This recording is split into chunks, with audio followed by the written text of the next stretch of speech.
internautes qui suivent Groupe Média Mag Haïti parce que chaque semaine nous côté pour une émission sur une thématique dans la société. Et semaine ça, nous avons l'occasion 10 décembre 2019, 10 décembre 1948, ça fait une date pour question droits humains, droits monde en général dans le pays d'Haïti et dans le monde entier. Je veux dire, nous sommes contents parce que nous allons débattre sur ce sujet, ça, sur toutes sortes de qu'on est sur question droits humains dans le pays d'Haïti. Moi-même, c'est Godson Luboin. Moi, je suis bien ensemble avec moi, Jodi, un spécialiste dans les droits humains, Hans Joseph, pour nous faire un petit débat sur la question de droits humains globalement. Nous avons débattu de question de droits humains, toujours retourner dans l'actualité au dernier temps. Et on compte tout ça pour qu'on ait techniquement dans l'émission que Allo la Haïti propose, c'est Groupe Média Mag Haïti qui propose dans l'ensemble de l'émission. Son plaisir de brancher et puis d'abtonner.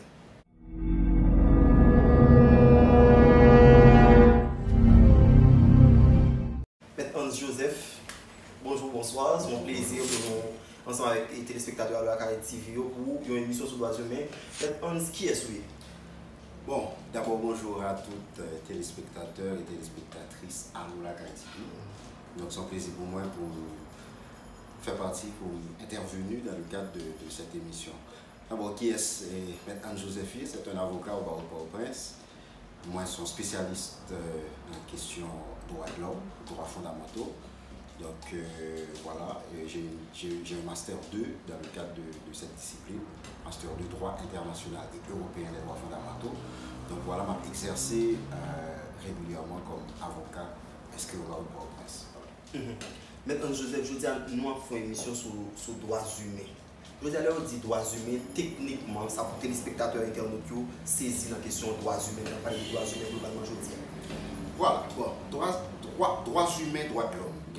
Donc, on dit que gagne une petite tension sémantique. Féministe plus remédie droits humains. Mais au niveau européen, par exemple en France, on a plus rencontré le concept de droits de l'homme. Droits humains, droits de l'homme qui s'allient sont ensemble de prérogatives, sont ensemble de droits, de prétentions que un être humain n'est par la seule qualité d'être humain. Donc dès qu'on sont monde, on a un ensemble de droits qui sont attachés à eux-mêmes comme être humain. Par exemple, si nous capables de citer le droit à la vie, le droit à l'alimentation, le droit au logement, le droit à un niveau de vie décent, etc. Donc c'est un ensemble de droits qui sont attachés à eux-mêmes, qui pour vous, que nous reconnaissons pour vous d'abord comme parce qu'on sont nous. Mais je dis, nous sommes dans la genèse question ça, question du droit humain, depuis 1948, 10 décembre 1948, et semaine ça, c'est nous dans la semaine 10 décembre. Comment évaluer au niveau mondial, comment question droits humains avancer? Bon, d'abord, avant de rentrer dans ça, droits humains, droits de l'homme, il y a un sens, il y a une portée. Donc, nous avons dit qu'en dehors de définition, ensemble de droits que nous gagnons, pour être capable d'exercer ensemble de liberté. Mais droits humains en tout, c'est des valeurs. Des valeurs qui permettent, qui fondaient la société moderne. C'est des valeurs qui régulaient ensemble de l'existence collective. C'est des valeurs tout que vous-même vous gagnez pour résister contre l'arbitraire, contre le mal. Donc, en dehors de définition classique, droits humains, il y a englobé et toutes les facettes ça. Même si on dit débat que un peu de juristes soulevé sous base ça, parce que nous avons parlé de valeurs, nous avons parlé de droits humains comme étant des valeurs. Il y a des gens qui croient que droits humains, pas droit dans le sens strict que les droits. Bon, pour moi-même, j'ai toujours réfuté ça, en ce sens que c'est des droits subjectifs. C'est des droits subjectifs. Donc, si le droit à la propriété, c'est un droit de l'homme. Donc, vous avez le droit d'avoir une maison, vous avez le droit d'avoir une voiture, vous avez le droit de ne pas être arrêté de manière arbitraire. C'est un droit de l'homme. Donc, en soi, c'est vraiment un contenu effectif, c'est un droit, mais vraiment, comme tous les autres droits, c'est un droit. Maintenant, peut-être que la différence que nous fait, c'est la question de branche de droit. Il y a grand pile de monde qui voit que le droit de l'homme il fait partie il peut faire partie, on branche le droit de l'homme, il fait partie de soft law, droit amour. Mais ça pas affranchi personne autorité ou d'autres personnes de responsabilité que vous gagnez par rapport à un être humain On a besoin de question contexte là et contexte évolution droit de l'homme au niveau mondial et notamment avec la conférence de San José, je crois, en 1945, 1948, etc. Et c'est expliqué pour téléspectateurs. Là, on va parler de la charte de San José. Oui, de Genèse. La charte de San Francisco, par exemple. Maintenant, ça a intéressé nous là, 10 décembre dans soir, il marqué un tournant dans la question de droit, dans la question de droit de l'homme. En ce sens que c'est 10 décembre 1948, c'est date de l'adoption de la Déclaration universelle des droits de l'homme. Et la Déclaration universelle des droits de l'homme, c'est l'instrument le plus important dans la question des droits de l'homme. Parce que d'abord, les Ténéens ont une large adhésion au niveau de la communauté internationale. Et c'est de cette déclaration, qui est un instrument international, que va découler un ensemble d'instruments internationaux, un ensemble d'accords qui lui-même disposaient de valeurs normatives, de forces contraignantes. Vous pouvez regarder, c'est les deux pactes de 66, c'est découlé de cette déclaration. On a parlé du pacte international relatif aux droits civils et politiques et aux droits économiques, sociaux et culturels. Absolument. Donc, mais justement, nous n'avons pas parlé de quel contexte ça, mais droits de l'homme dans tout, c'est trois pans. Ça veut dire que des générations de droits de l'homme, vous parlez avec ce qu'il faut comprendre, c'est que d'abord il y a eu la Déclaration universelle des droits de l'homme, qui sont corps de règles, qui est l'ensemble de droits que reconnaît à l'être humain, à l'individu. Vu que déclaration, l'acte c'est un acte déclaratoire, il n'est pas gagné, il seulement gagné une valeur morale. Il n'y a pas une force positive ou une force contraignante. Maintenant, il a fallu que nous venions gagner des pactes, des accords qui découlaient de cette déclaration, dont les pactes que vous avez cités là. Maintenant, le souci qu'il y avait, c'est qu'il y a eu deux tendances à l'époque, deux blocs. Donc la tendance libérale qui est favorable aux droits civils et politiques, et l'autre bloc de l'Ouest qui était favorable aux droits socio-économiques et culturels.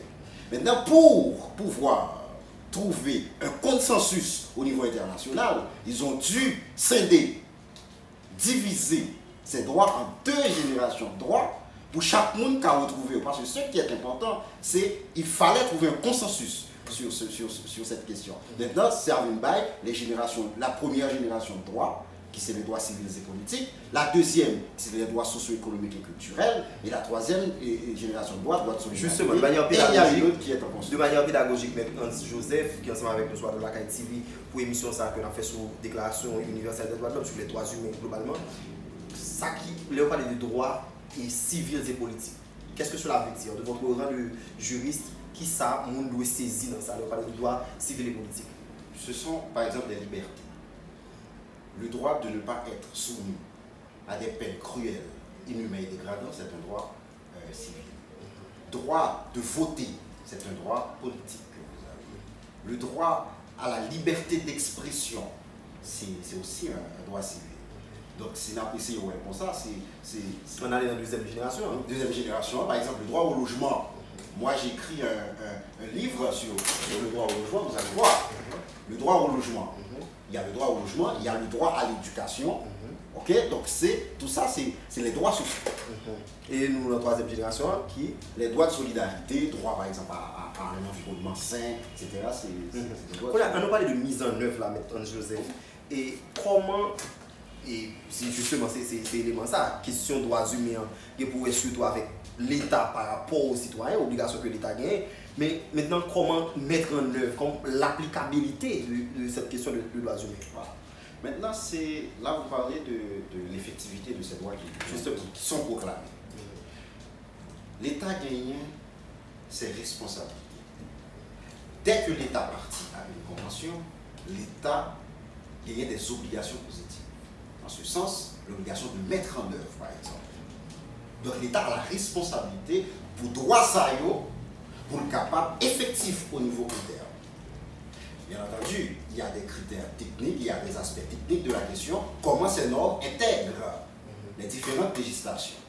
Ok, donc nous-mêmes, Constitution prévoit comment des accords internationaux ont intégré législation par nous. Autrement, est-ce que la Constitution en tout prend droits fondamentaux, il fait limiter là-dedans, comme l'ouvrir Constitution, liberté fondamentale. Absolument, c'est ça que fait. J'ai dit récemment, tout à l'heure, que droits de l'homme, c'est des valeurs qui fondent les sociétés modernes.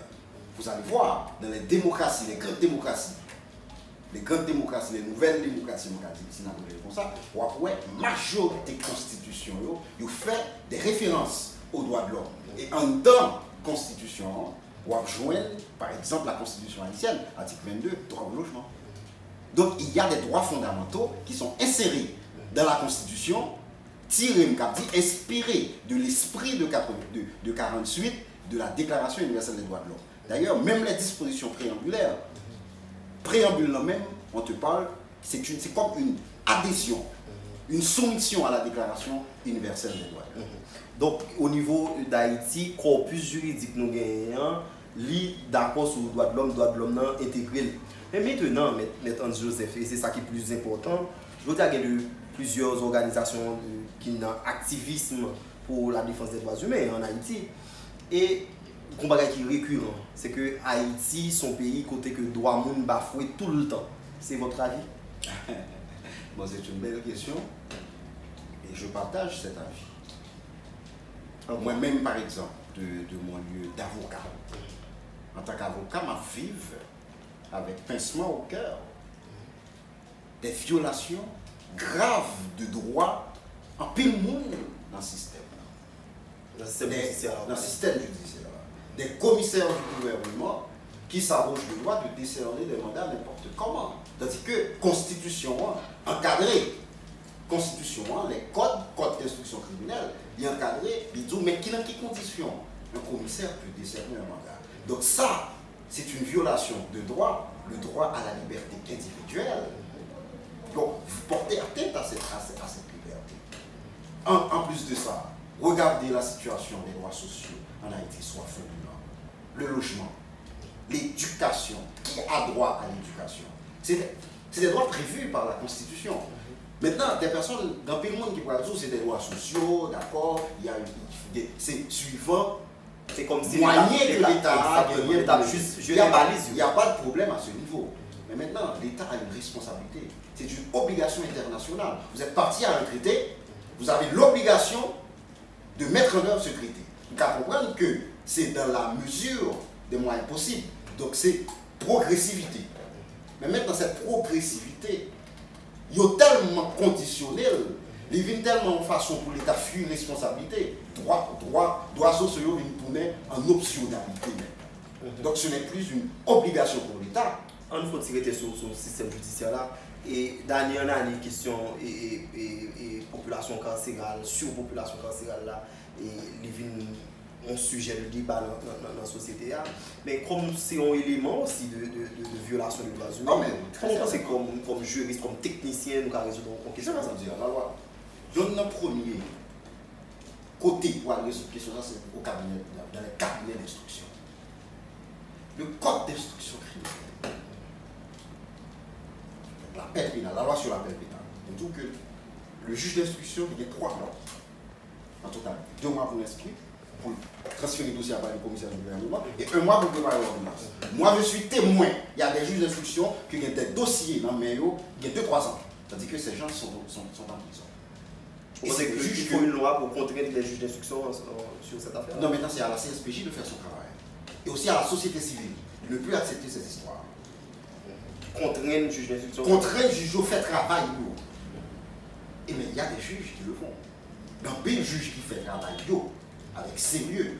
Et au cas où, bien entendu, il y a un problème de structure tout, des fois, qui empêchait le juge là respecter les lois.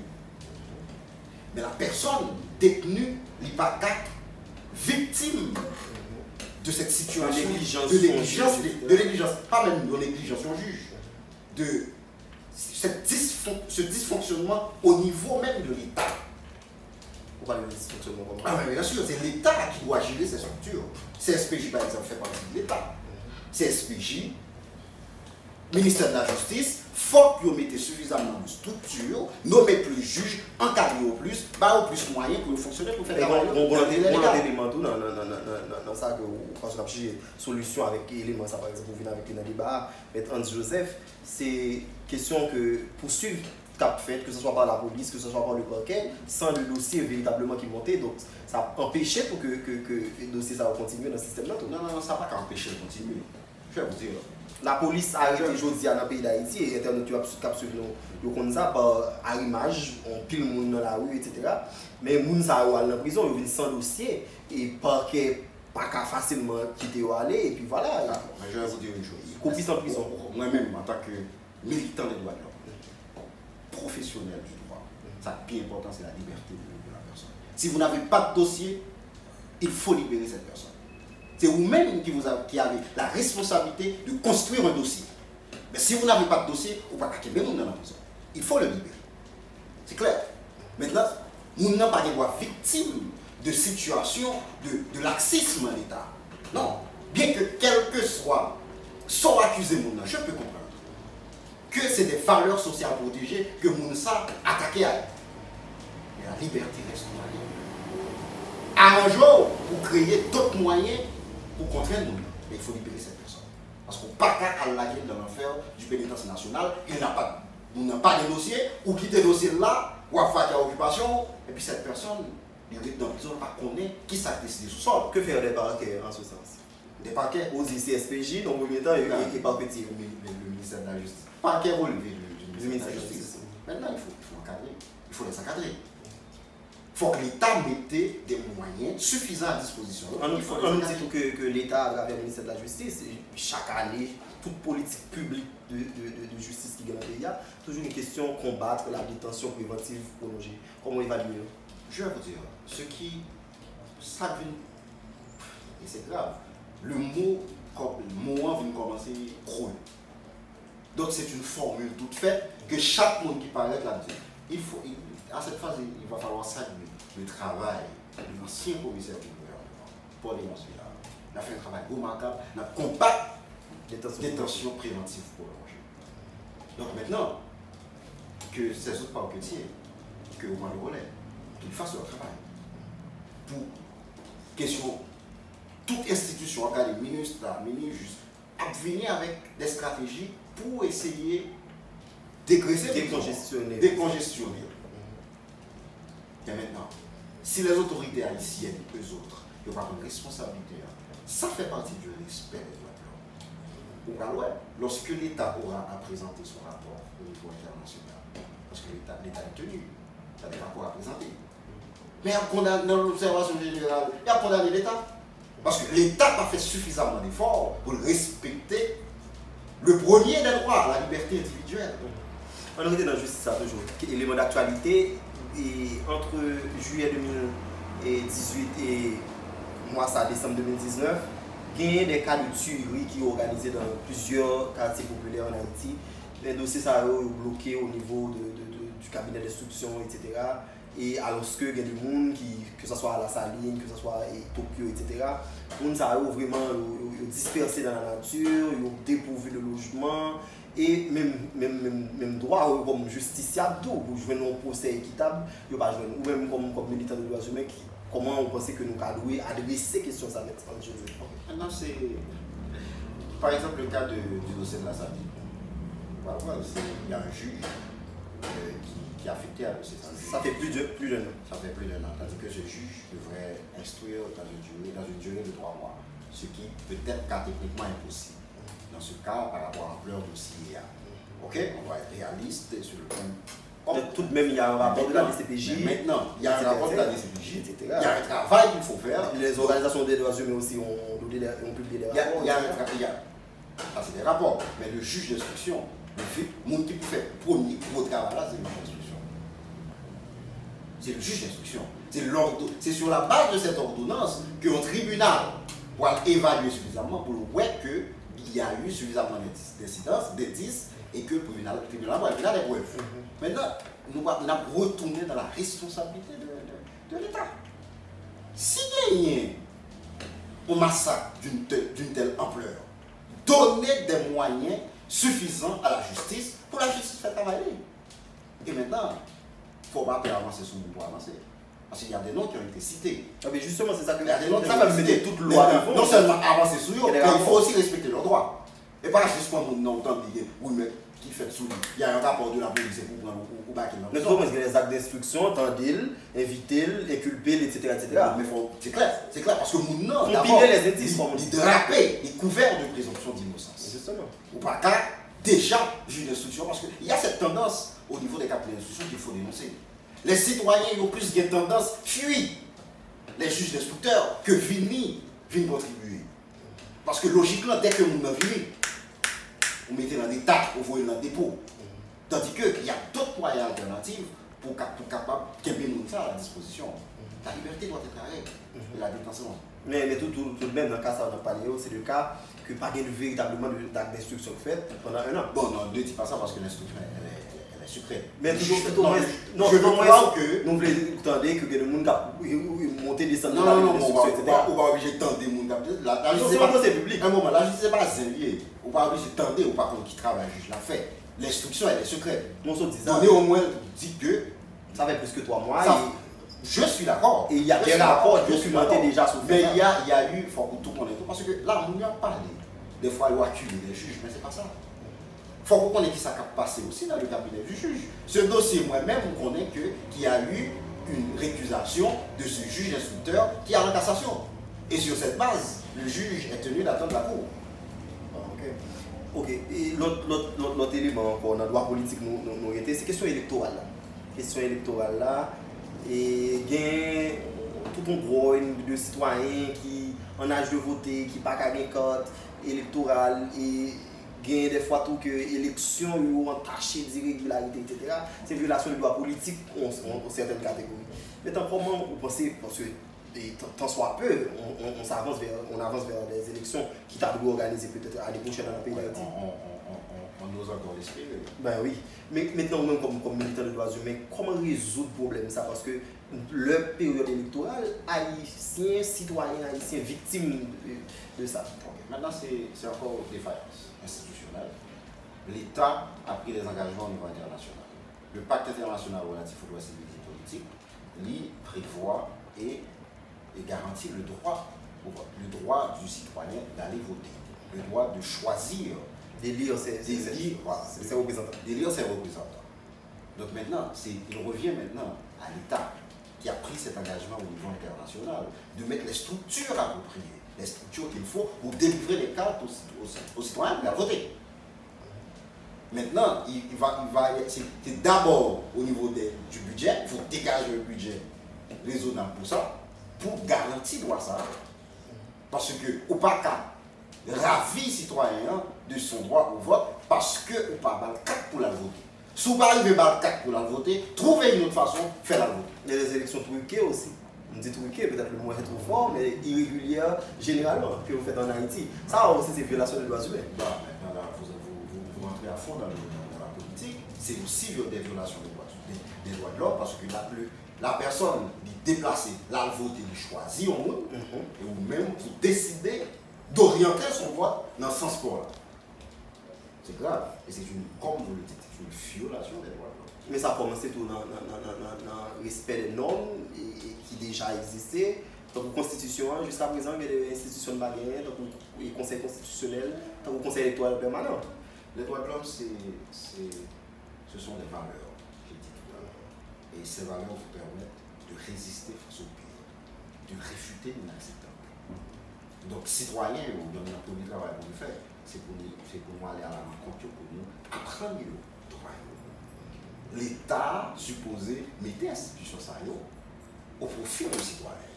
Maintenant, il revient aux citoyens aussi et à la société civile de les réclamer. Parce que pression, ça, il faut qu'il fasse. Pression, ça, il faut qu'il fasse. Il faut. On ne peut pas imaginer la quantité de problèmes qu'il y a à l'absence de conseil constitutionnel ou d'une cour constitutionnelle. C'est une institution importante. Au niveau des droits humains, on ne va pas attendre trop militants, les gens qui sont militants de droits humains globalement dans le pays, parler de questions ça fait ça. Ou si vous m'attendez, parce que moi-même, je me dis tout le temps qu'on demande que vous mettez la cour constitutionnelle. le Conseil étoile permanent aussi. La Constitution le prévoit, il faut le mettre. Il faut le mettre. Mais Comment? Maintenant, dans le cycle de stabilité que nous avons tombé chaque heure, une fois que c'est où dans provisoire. Maintenant, il faut aller à établir ce conseil. Et sous question de droits humains, c'est lié tout avec droit de certaines catégories, le droit des femmes, par exemple. Je dis à qui droit, ou même comme militant de droits humains, ou signaler pour les téléspectateurs internautes, que droit que mesdames ont gagné, je dis à nos sociétés dans Haïti. Ok. Maintenant, vous parlez de convention catégorie femmes. Une convention à l'échelle internationale qui a été dictée et Haïti partie à cette convention. Donc, tout un ensemble de droits établis. Soit dit le droit que nous respectons pour mesdames, par exemple, mesdames qui votent, mesdames qui peut-être le candidat. Ok? Mesdames qui peut-être le candidat. Mais maintenant, il y a un travail au niveau de la société qu'il faut faire. Il y a toute une culture à déconstruire pour une meilleure représentation des femmes. Mais maintenant, ça évolue. Ça évolue et on a encouragé à continuer à considérer les femmes comme étant ce qu'elles sont égales aux hommes pour être capable, vraiment sans aucun problème, sans préjugés, jouir de l'ensemble de droits que vous gagnez. Et droits que vous gagnez, c'est vous-même que vous gagnez. On retourne dans l'actualité avec Hans Joseph qui est ensemble avec nos téléspectateurs internautes. Nous faisons une émission sur les droits humains aujourd'hui. Et aujourd'hui, il y a une tendance que le pouvoir en place, l'État en soi, et mettre en face des intérêts, des groupes d'intérêts. Ou à suivre l'actualité, à penser. Est-ce que vous pensez à un certain niveau que des droits des citoyens, dans le processus ça, que l'État, l'administration qui est en place aujourd'hui, a pas trop prendre contre des citoyens, contre des groupes d'intérêt, est-ce qu'on pense qu'il y a une certaine violation des droits humains? Bon, est-ce qu'on a spécifique dans On a parlé de, par exemple, que l'État, l'administration, président Jovenel Moïse, par exemple, qui mettra en branle un procès, qui initie un procès contre certaines compagnies énergétiques, dont Sogénère. D'accord. Pour être objectif, on va dire, dans le janvier, en dehors du président, on a dit qu'il y a l'État haïtien, qui n'est pas la personne du président, qui est engagé en processus judiciaire contre les Sogénère. D'accord, le président a la parole, c'est public, etc. Maintenant, je vais me circonscrire à l'État qui gagne droit à ça, pour le capable, comme sujet de rester en justice, à revendiquer droit à côté, il pensait que droit à bafoué. Maintenant, en dehors de ça, il faut faire l'effort pour ne pas tomber dans l'instrumentalisation. Parce que la justice, elle doit être impartiale. Moi-même, ce qui me choque et me révolte, c'est dans le cas spécifique ça qu'on dit, en dehors du fait que l'État est capable de revendiquer sa prix au profit des citoyens.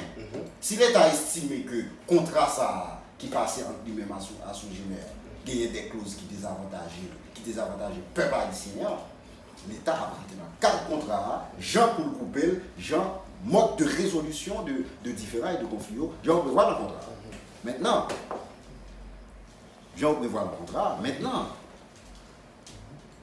lancer des mandats d'amener sur une simple plainte de l'État haïtien à l'encontre des commerçants domiciliés sans flagrant délit, ça c'est une violation de leurs droits.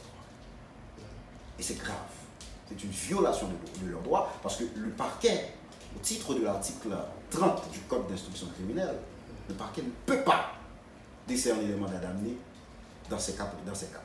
Il n'y avait pas une flagrance. Une dernière question c'est nous risquons de tomber dans une administration qui est dirigée par décret, ou même comme militant des droits humains, comme technicien en droit, qui sont je sais que, autant que je me souviens, l'article 158 de la Constitution dit que le papa est président, Constitution ça papa est président, plus pouvoir que ça au confédéré là. Mais il a trouvé une situation de fait. Il a trouvé une situation de fait, et généralement, lorsque ça a représenté, il y a toujours eu un accord politique. Moi, ce que j'aurais souhaité pour plus ou moins dans un aspect de l'égalité, c'est trouver un consensus au niveau de toute la société, au niveau de tous les acteurs qui sont intéressés à la question, trouver un consensus pour le président, pour être capable de soutenir, restant crédit pour le président, si toutefois le président a rempli mission. Si toutefois il a rempli mission. On va penser que ça a possible dans l'état de non-droit.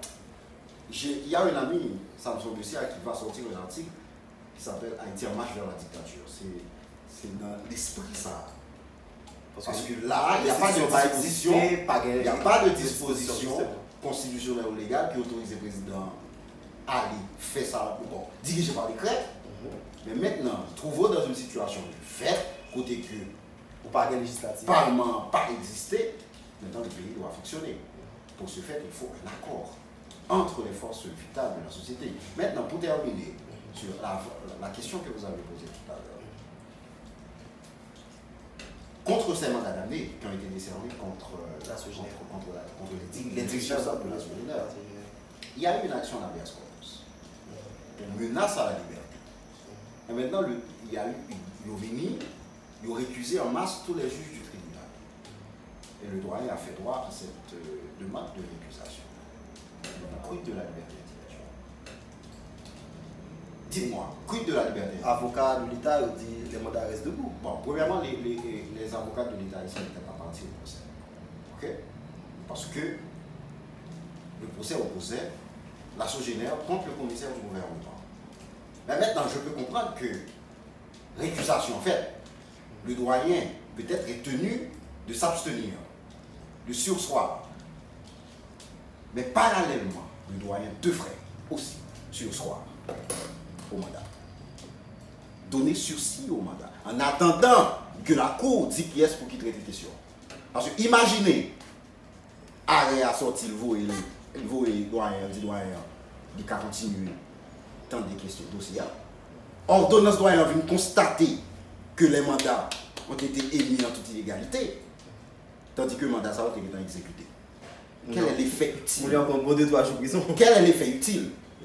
Quel est l'effet utile? On ordonnance qui pourra rendre au nom de la République. Il y a des mesures conservatoires que des grandes juridictions internationales prennent dans le cas pour protéger la liberté individuelle. C'est ce que le doyen, à mon sens. Une seule seconde. Vraiment la dernière question, une seule seconde avant de nous remercier Maître Hans Joseph. C'est un dossier juridique ou un dossier politique, le dossier de l'État face à la société? Je sais que c'est un dossier qui est non, tel que ouais, comme si il a évolué, etc. Je pense que c'est le bon droit qui est capable de jouer. Ça fait avancer notre droit ou? Au fait, ça peut aider à faire avancer notre droit. Mais évaluer ça déjà. Maintenant, c'est les juges qui peuvent rester impartial. Il peut y avoir des tentatives d'instrumentalisation. Maintenant, tort exclusif pour moi-même. Pour l'autre élément, pendant que nous avons répondre à questions qui viennent, c'est l'élément de renouvellement du mandat des juges et gain de citoyens, observateurs qui croient que les juges les plus honnêtes n'ont pas eu leur mandat renouvelé ces dernières années. Bon, je ne suis pas là pour certains juges honnêtes n'ont pas été honnêtes. Qui sont honnêtes ou pas. Donc, par contre, les victimes qui étaient faites, bon, je ne suis pas au courant qu'il y a une victime publique qui était faite qui dit tel juge honnête. Moi, je parle de l'idée que tout juge honnête. Tout juge honnête, maintenant, il revient au CSPJ de faire son travail. CSPJ proposer des juges qui ne sont pas renouvelés. Nous devons renouveler.